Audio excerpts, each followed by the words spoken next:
সাফল্য একাডেমি। আজকে আমরা তোমাদের দর্শনের সমবিবর্তন কিভাবে করতে হয় সেই পদ্ধতি আজ তোমাদের শিখিয়ে দেবো। সমবিবর্তন নিয়ে যারা যারা ডাউট রয়েছে, সমবিবর্তন যারা ভাবছো পারি না, এই সমবিবর্তনটা খুবই ইম্পর্টেন্ট। এটা ক্লাস 11 এবং 12-এর প্রত্যেক সেমিস্টারের জন্য খুবই ইম্পর্টেন্ট। এটা পরীক্ষায় আসার সম্ভাবনা রয়েছে। আজকে তোমাদের শিখিয়ে দেবো সেই সমবিবর্তন কীভাবে করতে হয়। এই ভিডিওটা দেখে নাও, তোমাদের কাছে সমবিবর্তন আজকের পর জলভাত হয়ে যাবে। দেখো সমবিবর্তন, প্রথমে সমবিবর্তন করতে গেলে যে নিয়ম রয়েছে, যে প্রসেস রয়েছে, সেই প্রসেসটা আগে কিন্তু জেনে নাও।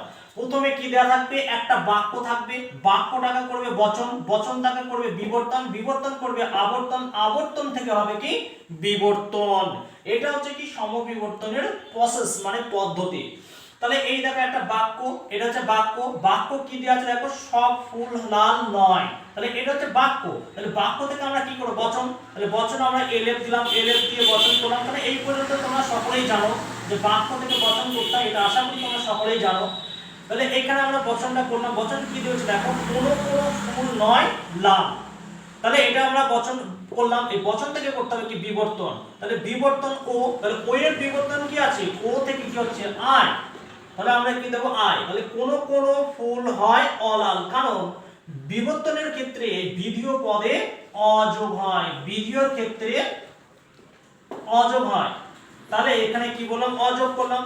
তারপর আমরা কি করব? বিবর্তন থেকে আবর্তন। আবর্তনের নিয়ম কি আছে? আবর্তনের আয়। আবর্তন কি? আয় থেকে কি হয়? আয়। তাহলে এখানে আমরা আয় দিলাম। কোনো কোনো অলাল হয় ফুল, কারণ আবর্তনে কি হয়? উদ্দেশ্য বিধিও চেঞ্জ হয়ে যায়। তাহলে এখানে উদ্দেশ্য আছে ফুল, আর এখানে বিধিও আছে কি অলাল। তাহলে অলালটা এখানে উদ্দেশ্য আসবে, ফুল হবে বিধিও জায়গায়। তাহলে এটা আবর্তন করলাম। আবার আবর্তন থেকে কি করব? বিবর্তন। তাহলে এই আয়টাকে আমরা করব বিবর্তন। বিবর্তনের আয়ের বিবর্তন কি হয়? আয়ের বিবর্তন হয় ও। তাহলে আয়ের বিবর্তন হচ্ছে কি ও। তাহলে এখানে ও দিয়ে কি করবে? যে কোনো কোনো অলাল নয় অফুল। এটা হচ্ছে কি সমবিবর্তন। লাস্টে তোমরা লিখে দেবে সমবিবর্তন রূপ। এটা তোমরা লাস্টে লিখে দেবে।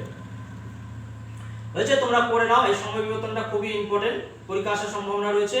কারণ তোমাদের মনে ডাউট হতে পারে যে এই অলালটা কেন আসলো। কারণ দেখো এই অলাল এখানে কিন্তু ছিল, তাই এই অলাল কিন্তু এসেছে। তোমরা এখানে কিন্তু যা আছে এখানে তাই বসিয়ে দেবে। আর বিধিও জায়গায় আমরা জানি যে বিবর্তনের ক্ষেত্রে অযোগ হয়, তাই এখানে একটা অ আমরা যোগ করে দিয়েছি। বোঝা গেছে? আজকে এই পর্যন্তই। আবার নেক্সট অন্য কোনো ভিডিও আবার দেখা হবে।